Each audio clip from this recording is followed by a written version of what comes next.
उरणमधील यशस्वी शिंदे तरुणीची हत्या प्रकरणामध्ये उरण घटनेमुळे हिंदुत्ववादी संघटना आक्रमक झाल्यात। हिंदुत्ववादी संघटनांनी कांजूर बंदचं आवाहन केलंय। कांजूरमधील सर्व दुकानं बंद करा असं आवाहन करण्यात आलं आहे। तर उरणमध्ये या तरुणीची हत्या झाली आहे आणि या ठिकाणी लव्ह जिहादचा आरोप केला जातोय। मात्र या प्रकरणामधला आरोपी हा कर्नाटकचा होता आणि त्या लोकांची आधीपासूनची ओळख असल्याचं समोर आलं आहे आणि अशा प्रकरणामध्ये आता हिंदुत्ववादी संघटना आक्रमक झाल्यात। त्यांनी उरण बंदची या ठिकाणी आवाहन केलं आहे। कांजूर बंदचं आवाहन केलंय। कांजूरमधील सर्व दुकानं बंद ठेवण्यात आली आहेत।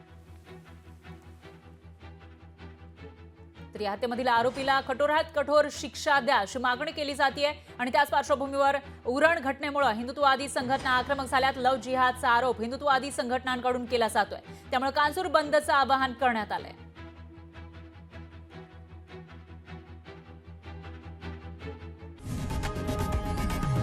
लोकशाही मराठी ऐका, पहा, जागरूक रहा।